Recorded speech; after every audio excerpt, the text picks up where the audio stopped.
Okay, as promised, here I am answering questions from my subscribers. So let's start with Richard Man 184. He asks, what got you interested in making videos? Well, Richard Man 184, that question will take longer to answer than I thought it would at first. I've been watching YouTube videos for many years, but really got into what was going on in the atheist community about 2 years ago. Now and again, I would find a creationist channel, and the utter stupidity of some of the videos there would get under my skin. Eventually, I started thinking that I could have a voice too, and that I had things to say that weren't being said by others. So last month, I decided to take the plunge and got myself the best webcam I could find. I can't afford an actual video camera, so a webcam had to do. I got the Logitech C910 and it records all my videos in 1080p with stereo sound, so that's good enough for me. There's another important part to my decision. As I said many times, I have multiple sclerosis and I live on disability, so I need something to keep me amused. And laughing at creationists is one fantastic way to pass the time. Now, on to the details that will make my answer a bit longer. I've always loved computers, and considering my age and the few gray hairs that I have, I've seen just about every kind of personal computer that has been made since the 70s. I've also played and worked with a lot of them. And back in the late 80s, Commodore came out with the Amiga computer. Commodore no longer exists, nor does the Amiga computer, but it was quite something in its days. Commodore tried to do like Apple, that had basically invented desktop publishing. So what Commodore did is they tried to create a niche market for itself, and they invented what we call today the multimedia world. The Amiga had the best graphics in those days. Animations were incredibly smooth compared to anything that came out of PCs. PCs in those days, like 20 to 25 years ago, the animation was extremely choppy.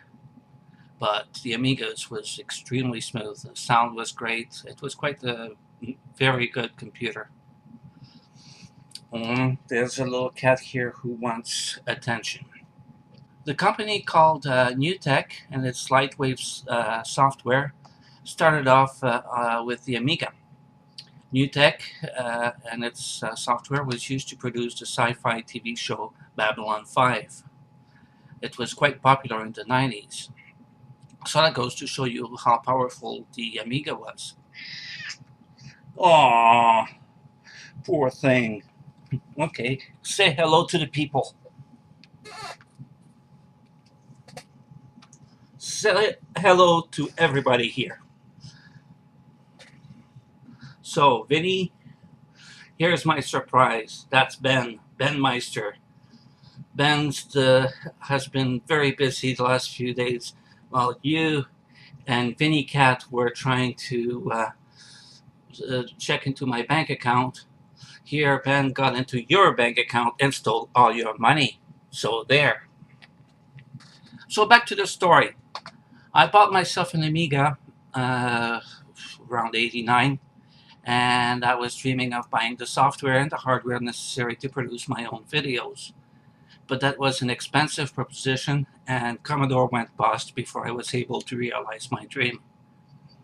Today, I can do all those things that I dreamed of with my PC and affordable software like Sony Vegas, for example. Now, 2020 PFW wants to know, how can atheism compete with the community aspect of religion? Well, to me, the answer is very simple. Atheism cannot compete with religion on that level. It's the nature of the beast. It does not lend itself to regular community meetings like religion does on a weekly basis. Atheism is basically a state of being, the absence of belief in any higher power or deity, whatever you want to call it. So there is no need to gather in groups except maybe to join forces in the fight against what can be considered an oppressive religious world. But otherwise, no point. Most atheists are plenty happy enough leading a normal life, free of the fear of stepping the wrong way and upsetting some deity and ending up in hell. Now, Pumpkin Pixie 1978 wants to know if I prefer color or black and white movies. And depending on my answer, why or why not? Well, this is a very easy one. I love all kinds of movies. It doesn't matter to me how they were filmed.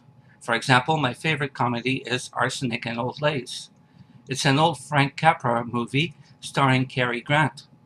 It doesn't matter to me that it was produced nearly 70 years ago. It's just hilarious. The two murderous spinster sisters are incredibly funny. If anybody's interested to watch it, it's on YouTube among the free movies. Just look up Arsenic and Old Lace. But first, make sure you go to the bathroom and empty your bladder first, because you're bound to pee your pants. It's so funny. Another more recent example to me is James Cameron's Avatar. It was done in 3D, but it is done so well that it can be enjoyed just as much in 2D. The storytelling and the filming is just that good. Now, on to how can you pronounce that, the way you spell it? Shtonios. He gave me the easiest question of all. What religion makes more sense to me and what makes less sense? And this doesn't need to be about the histories or science behind those religions, but the philosophies and ideologies too. Well, none of them make any sense to me, not a single one. I work on the basis that there are no certainties in life, and that's very much a certainty. Since there is no way of knowing if one God has more chances of being more real than another one, I don't bother myself with even trying to figure out if one makes more sense than another. It's all nonsense to me. And now Tanya VS1. She noticed that there are a lot of books behind me. There's even a huge pile of them on top of a dresser. So she wants to know which books and which authors I prefer. My favorite book is a children's story. It is called Le Petit Prince, The Little Prince. It was first written 68 years ago by a French pilot called Antoine de Saint-Exupéry. The message conveyed applies to anybody at any stage of life. To me, nothing better has ever been written. And I'll introduce you to my fox. It's a little stuffed fox. It's actually an African fox. And he's the character in the story of the Little Prince. And he tells the Little Prince that one sees clearly only with the heart. Anything essential is invisible to the eyes. But, loving the Little Prince doesn't mean that it's the only thing I read, obviously. My favorite genre is science fiction. I love the old classics like Arthur C. Clarke, Isaac Asimov, and some more recent people like David Brin. I said more recent people because he is in my age group, and although I didn't grow up reading his stuff, we both grew older at the same time, and I discovered him as he was writing new novels. And while on the topic of books, I promised that I would tell you folks about the Red Book. That's behind me. Well, not right now, you can't see it. So here it is. It's called A History of Cannibalism. It's written by Nathan Constantine. Want to know the funniest part about having this book in my house? It's my wife's book. I'm always iffy about what she's serving and or who she is serving.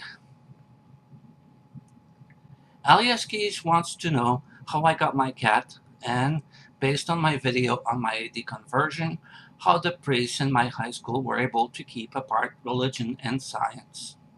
Well, let's start with Jack, the black cat.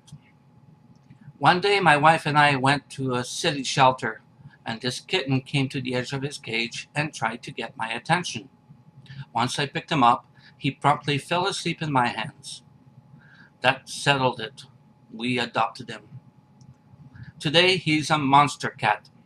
Everybody who sees him in real life, or is there any such thing as fake life? When people see him, they're really taken aback. He weighs more than 20 pounds and he's not even fat. I should also explain why we call him Jack. When we got him, there was a crazy professional wrestler called Cactus Jack. He did the wackiest, craziest stuff in the ring. Well, our cat was literally bouncing off the walls. He was so energetic. My wife wanted to call him Cactus Jack, but I thought it was too long, so we settled on just Jack. And now regarding the priests in my high school. They were Roman Catholic priests. I don't know when the Roman Catholic Church started doing it, but it eventually decided that it wouldn't be caught doing the same stupid stuff it had done to Galileo. That's why there are many Roman Catholic priests involved in numerous scientific fields, including astrophysics. By the way, it was a Roman Catholic priest who came up with the Big Bang Theory back in 1933. You should also look up Father George Coyne, C-O-Y-N-E. He is a very intelligent man. He has also done an extremely interesting 7-part interview with Richard Dawkins. I'll put a link to the series in the description box. Well, it turns out I've got quite a big mouth and we'll have to do this video in 2 parts.